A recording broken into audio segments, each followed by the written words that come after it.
Hello everyone, and welcome to another beer review. Now, this is one I'm kind of looking forward to because we're doing back to the Belgian series, and we're really trying to kind of hit home and get quite a few of the Belgian beers that we should have got done maybe a couple of months ago out the way, because we need to make room for some of the stuff that's going to be coming up for the kind of end of autumn, start of winter. And what I'm planning to do is brew. There's a little kind of exclusive.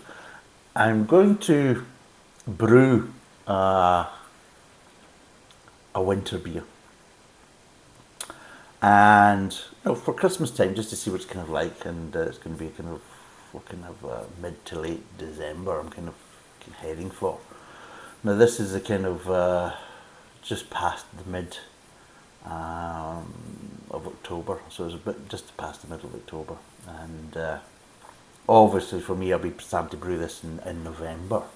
So if people want to suggest, now this is going to be again more darker beers, and again they're going to be more traditional beers.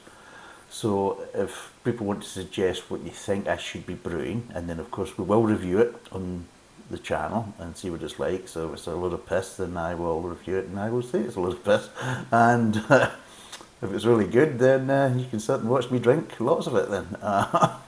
But what we're kind of looking for, I like kind of darker beers in the winter. So anything from, I don't know what you want to kind of think, anything from maybe a ruby, kind of you want a traditional English ruby, or a Yorkshire bitter, or a Scottish heavy, moving on to kind of maybe darker ales, porters, including fruit porters like plums or cherry porters, and maybe also a stout as well. And if you want a kind of more kind of a smoky stout, or because one of the things I used to do was I used to add Demerara sugar. But I used to smoke the sugar to give a nice kind of smoky flavour to it. So there's some kind of ideas. So if anybody wants to kind of put down in the comments on this video that any beers they want to suggest that I should do, and depending on if there's a few kind of comments suggesting the same type of beer, then I'll do that. And if not, then what I'll do is I will then take all the suggestions, put them in a hat, pull it out, and that's what I'm going to be brewing. And if it turns out to be a beer that I've never brewed before, then God help me, and so we'll give it a go. And if it turns out to be a disaster, then it's a disaster. But back to this one is, we did a triple of this, a dark red triple of this a few weeks ago, and we're back to this. So this is basically the Gulden Draak, and it's the quadruple. So it is. And I'm looking forward to this. Because if it's anywhere near the quality of the dark red triple, then I'm a happy boy. And I certainly will be. So this is again, it's a 330 ml bottle, or a 33 cl bottle.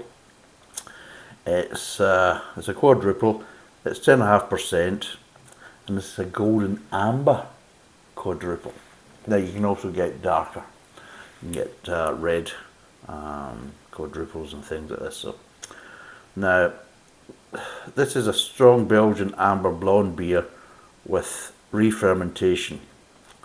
Now the problem is you've got to watch with that is because we did a blonde quite recently, and the alcohol was overpowering. It was at 10.5%, but just because the flavour profiles of the blonde, the alcohol affected it too much, and that was a big problem. So what we're going to do is we'll try this. So this is basically, it's high fermentation, of course. It's a secondary fermentation, and of course it contains 4 times the amount of malt than a lager, which is good, because really if you're going to deal with the higher alcohol, then you really need a higher content of malt, because malt can cope with high alcohol. Funnily enough, hops can't.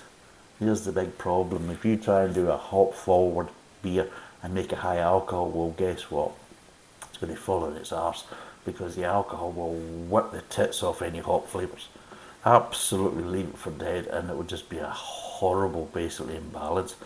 Now, we were getting that way because there wasn't enough malts in the high yield fermented blonde that we did, which was basically a high alcohol blonde, and the flavours just couldn't cope with the alcohol, and the alcohol just basically overpowered it.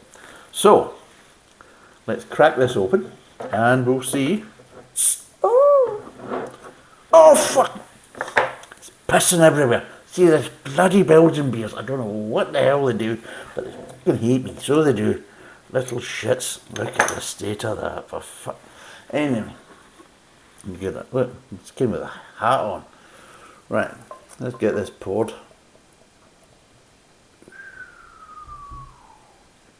Can't believe it bloody did that. Jesus, she's going to beat my arse. Well, it's not going to be happy with that one. Oh, Jesus, look at it. Right, as you can see, it's cloudy. So it is.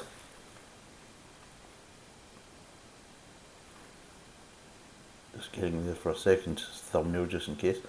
So you can see it is quite amberish, slightly dark amberish, and of course there's a kind of tan head on it, and it is slightly cloudy because of course you're going to get that because it's secondary fermentation. Again, you're getting malt, grains, and again light salsa, you know, which means there's a slight acidity to it. So you will get a slight acidic change in the aftertaste, which is the normal thing you get. I'm just watching in case that puddle starts sliding off the table onto my leg. Seriously, you think, but I could pour a beer, wouldn't you? You think, after all these bloody videos, you think, old idiot here could pour a beer. Aye. Well, I can pour it on the table. Not in a glass, but if you want a beer on the table, I'm your man. There you go. If you want a puddle, give me a call. Right, let's get this wired in.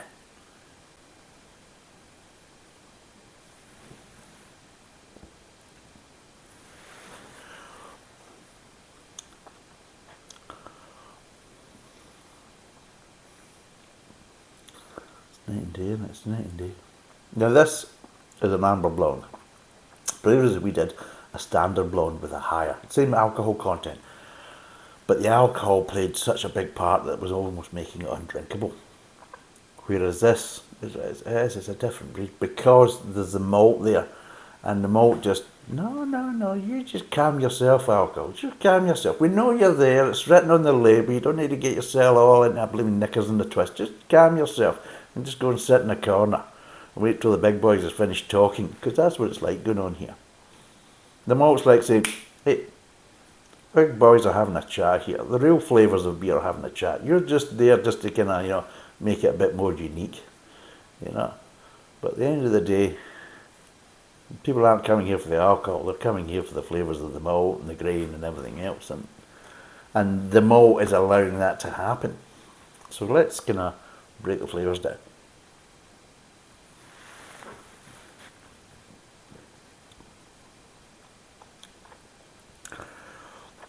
Right, straight away, it's unbelievable. Straight away, now this is from the same brewery. Is it the Vanstenberg Brewery, or Vanstenberg Brewery? Made both of the previous beers. In fact, it made the last three beers. Actually, it made the dark red triple. It made the Pirat high fermentation blonde. And I don't know what's going on with my eyes now. Oh, it's crying. Oh, no, just a lazy eye. And of course they made this one as well, the quadruple, the kind of amber. But what kind of stands out is the malt. So straight away, at the start of the mouth, you're getting a nice malt. You're getting a lot more malt. It's not a dark malt, it's not roasted malts. You are getting lighter malts, but they put it in there so That is, it's almost like kind of like light brown sugar kind of malt, kind of sweetness you're getting there. So you're getting a nice malt flavour, really nice malt, but not a kind of heavily roasted malt or a dark malt. You're getting a lighter malt, kind of maybe a lighter to mid malt is what you're getting, maybe a mid roast. But you're getting that nice sweetness, that nice strong kind of robust, kind of slightly demerara-ish kind of sweetness, and a little bit of grain. And it's moving on to the kind of mid tongue, and you're getting that underlying sweetness is there. But the problem is, it's not a sweetness by itself. You have that malt backing it up every single time, so it's not like little accent. It's a case of, I'm going to see you to the end, boys. I'm going to just walk you through it, you know. And that's what it's like. The malt is kind of walking you through it. It's got you by the hand and kind of leading you. Come on, let's take you to the end of the tunnel. You know, it's like that type of scenario. And then you get onto the kind of mid tongue. The malt is there. Obviously it's kind of lessened down a bit, but it's still there, and it's just keeping the alcohol controlled. It's like, you get behind me. If people are going to taste, they're going to taste me. They're not going to taste you, and it's like that type of scenario. But the grains are starting to kind of build up now, so you're getting a bit more grainish, and you get little accents of kind of salsa, just that little kind of accents of warning you that there is going to be a slight acid kind of change, a slight kind of change in the acidity. That's just going to perk it a wee bit, just going to slightly twist it and make it a bit more interesting towards the end of it. So that's what you're getting in the kind of mid tongue. The alcohol is there, but it's not affecting you. And there's the same amount of alcohol, but again, it's like night and day between the two. And then you go into the aftertaste, and that's where the real big difference is. Watch this.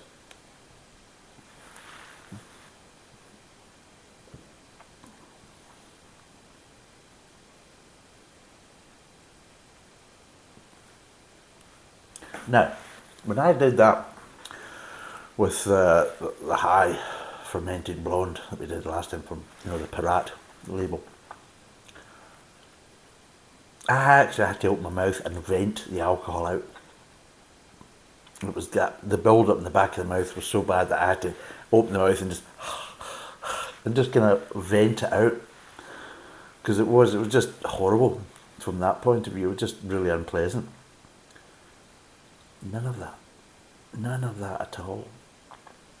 So what happens is, moved on to the kind of aftertaste. The malt is still there, and it's very prevalent. It's not hiding, it's not shying away. It's like, come on boys, I'm still here. The grain's still there, and you get a slight kind of salsa-ish kind of coming through as well. So there's a slight acidity change in the aftertaste, which just makes it nice. What it does is, it's like basically putting a glove. So you basically go, the right hand's the malt, the left hand's the grain. They're coming together in the aftertaste, and they're just like basically they're being gloved by a slight acidity change. There's a slight salsa-ish kind of accents, and it is. It's like basically the hands are being gloved before they come together in the handshake, and that's what it's like. It's like a nice handshake at the end, and they kind of come together and just start to slowly dissipate, and it's quite nice. And there's maybe a slight creaminess to it, just a little so slight kind of creaminess just at the very end. But the alcohol is not playing the part at all, like it did in the last one we reviewed. The last one we reviewed, it just, the alcohol was overpowering it way too much, and it was just spoiling it, and it was killing off the flavours. Whereas this, because it's got the malt content, it's more robust and it can cope with it. The malt keeps it at bay. And that's one of the major things, and that's where they went wrong. They thought they could get away with it, and maybe they still think they've got away with it, but from my point of view, they didn't get away with it with the blonde, the high fermented blonde. Whereas this amber blonde, because the amberness is really because of the malt, the colour change, the smells, there's a more, it's not a delicate malt, it's not a roasted malt, but you think, well, there's malt there. And the problem is, I can smell alcohol as well. I can smell a higher alcohol on it, but that doesn't transition into the flavour.